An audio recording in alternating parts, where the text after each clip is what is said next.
Students, continue the class sexual reproduction in flowering plants in that pollination. In the pollination means transfer of pollen grains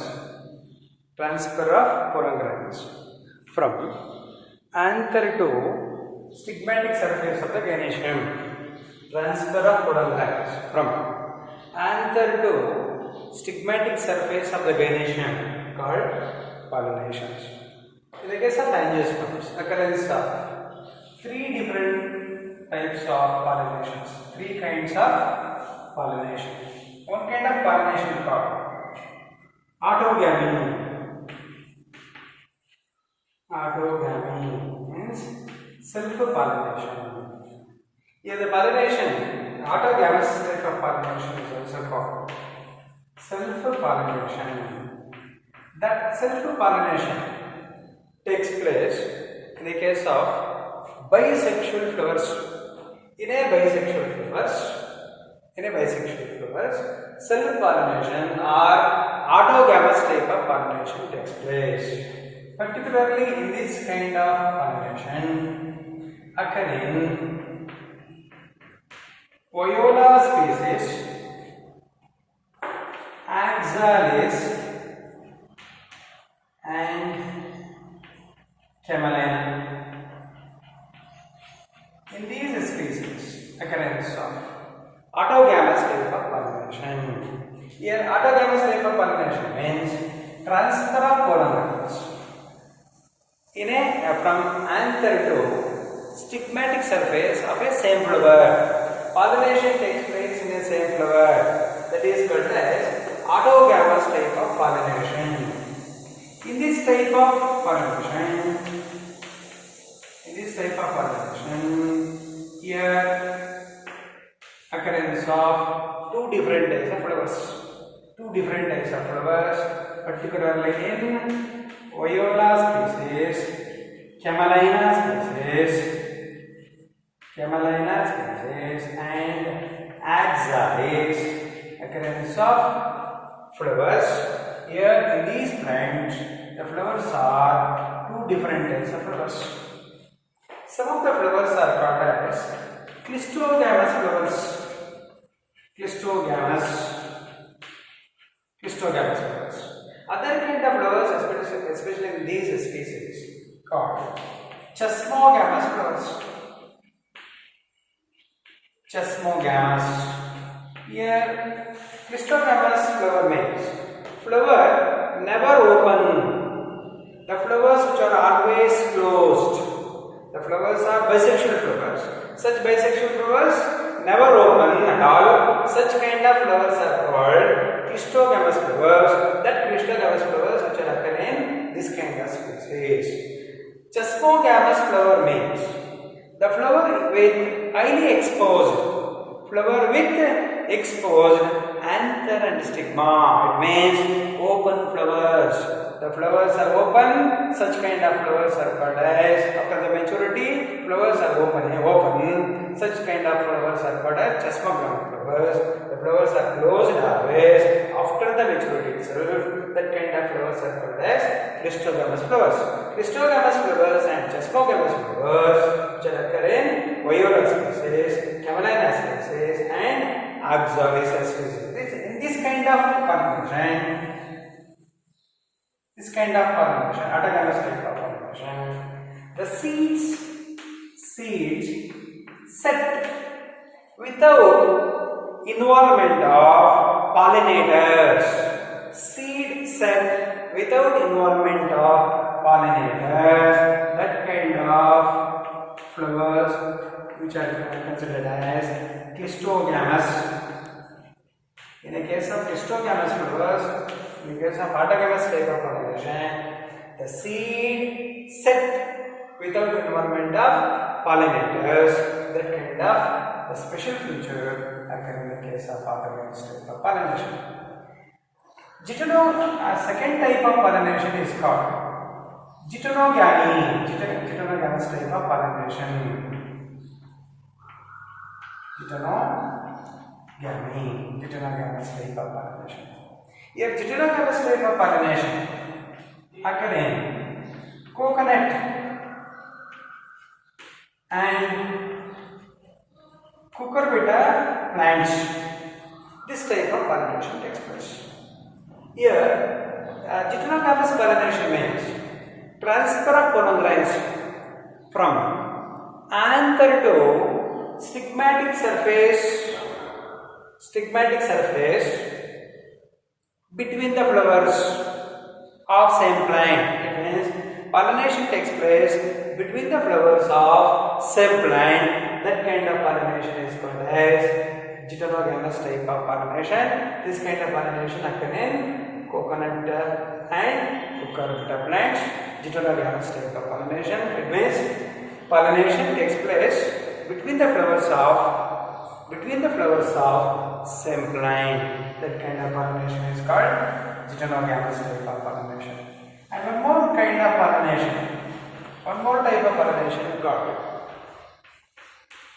Xenogamous type of pollination. Xenogamy. Here xenogamy means pollination takes place between the flowers of different plants. Pollination takes place between the flowers of different plants. That kind of pollination is called as xenogamy.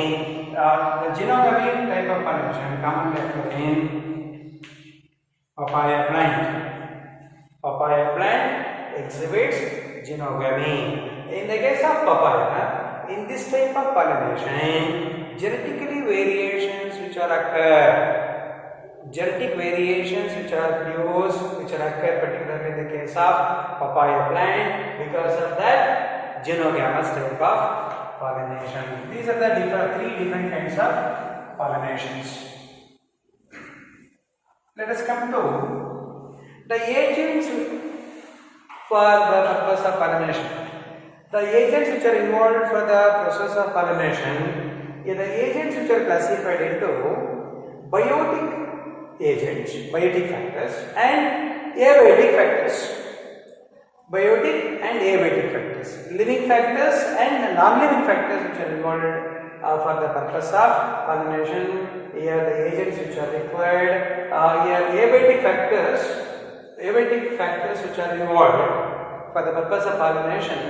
Some of the plants which required wind and water for the process of pollination. Some less number of plants which required wind and water for the purpose of pollination, which are considered wind and water, which are considered as abiotic factors. Here the biotic factors, maximum cases for the purpose of pollination. In the case of angiosperms, the insects which are involved for the purpose of pollination, insects which are involved for the pollination, that kind of pollination is called as entomophilous type of pollination. Entomophily. Suppose wind is required for the purpose of pollination, that is called as anemophily. Water is required for the purpose of pollination, that is called as hydrophily. Let's come to that. Adaptations for wind pollination. Major adaptations required for wind pollination. Here wind pollinated flowers, which are very small.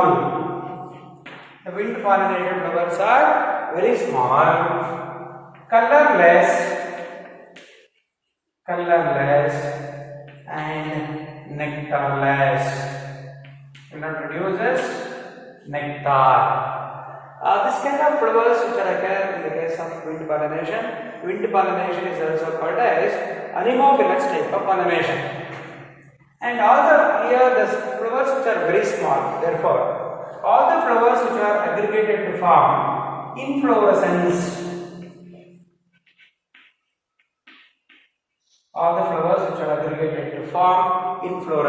In these flowers, maximum number of pollen grains which are produced. The maximum number of pollen grains which are released from anemophilous type of flowers, wind pollinated flowers. Here the pollen grains are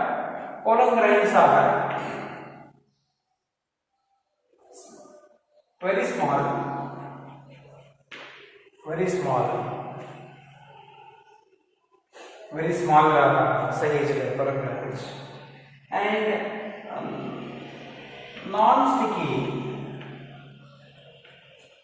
non-sticky pollen granules, very small, smaller in size and non-sticky. Here in these kind of flowers, the stigma is long and feathery to catch the pollen grains. Stigma long and feathery. Here the stigma is always sticky. Stigma is sticky and ovary containing, in these flowers, ovary containing single ovule. These are the special features, special characters, particularly in the case of wind pollinated flowers.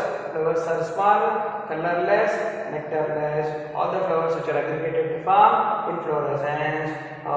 Maximum number of pollen grains which are produced. Pollen grains which are very small, dry, non-sticky. Stigma is long and feathery. Usually stigma is sticky.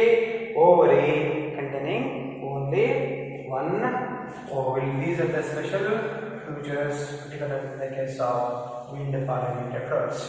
And come to the next one. Adaptations for water pollinated flower. Water pollinated flowers. Here adaptations for water pollination. Here the water pollination is commonly occur in the case of monocot plant proteins, especially in the case of water plants. In a water plant, what kind of pollination? Water pollination. The water pollination is also called as hydrophilous type of pollination. The watery plants includes Vallisneria and Hydrilla. Vallisneria and Hydrilla, which are aquatic plants. Vallisneria and Hydrilla, which are aquatic plants, and seagrass, technically called Justera heterophyllum. Seagrass, technically called Justera. It is marine plant. In addition to that, some of the plants like Eichhornia and water lily. In these plants also occurrence of pollination. Here Eichhornia and water lily produces the flowers above the level of water. Therefore, such kind of flowers shows wind pollination or insect pollination. Water pollination will not take place in Eichhornia and water lily because the flowers which are arising from such plants above the level of water, especially in the case of Vallisneria. Vallisneria, it is aquatic plant, it is freshwater plant. In this Vallisneria, female flowers which are raised the surface of water, which are raise the level of surface of water by long stalk. The stalk becomes, at the time of pollination, the stalk becomes elongated. Therefore, the female flower reach on the surface of water. But male flower produces pollen grains. Male flower produces the pollen grains from the anther. Male flower produces the pollen grains on the surface of water, carried passively in water, in the water, and eventually reach the female flower to get pollination. Pollen grains released on the surface, especially from this male plant. Pollen grains which are released on the surface of water, carried passively by water, eventually reach on the surface of female flower, get pollination. This kind of pollination takes place particularly in the case of Vallisneria plant. But in the case of seagrass, that is Justera, in the case of seagrass plants which are submerged plants. Here the submerged plants means which are submerged, which are present inside the water.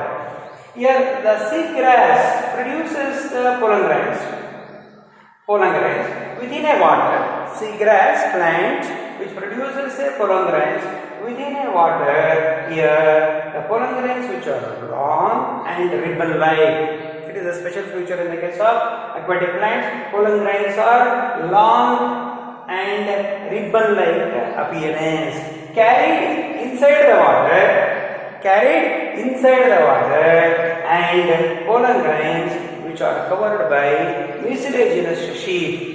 Therefore, the pollen grains in aquatic plant in a water, the pollen grains are non-wettable because the pollen grains which are covered by mucilaginous sheath will not absorb the water. Therefore, the pollen grains, especially in the case of aquatic plants, pollen grains are non-wettable.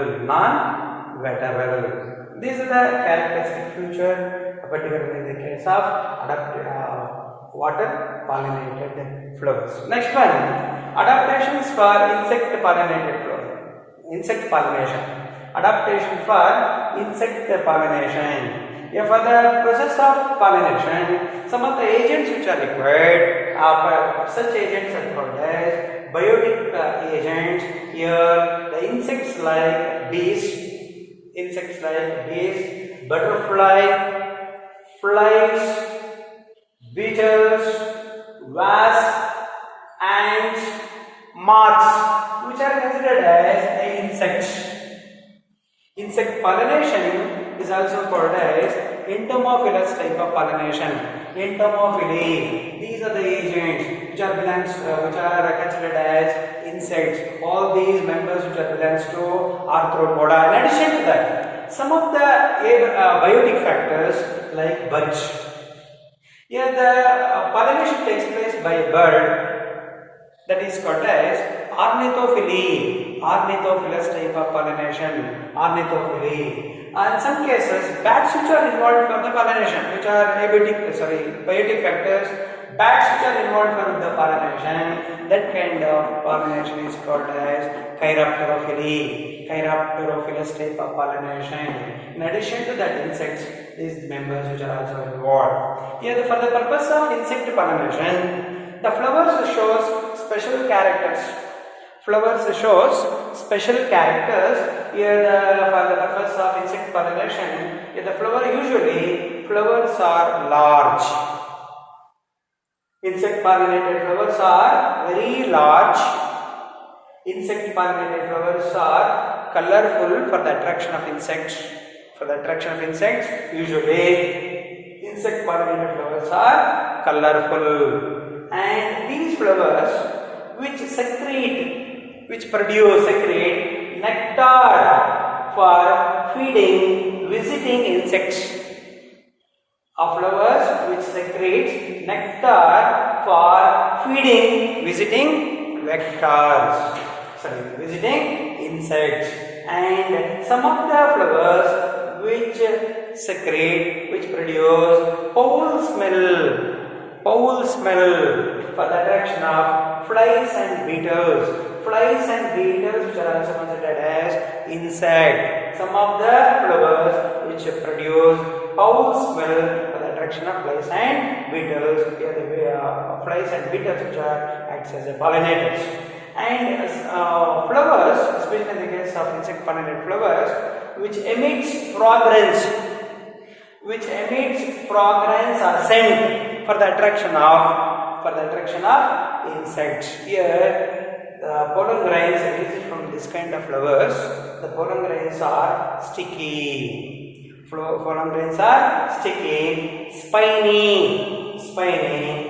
and get attached by visiting insects. Attached to the visiting insect. These are the special features in the case of insect pollinated flowers. The flowers are large, colorful, nectar, secretes nectar, produces a foul smell, emit fragrance, pollen grains are sticky, spiny. These are the special features.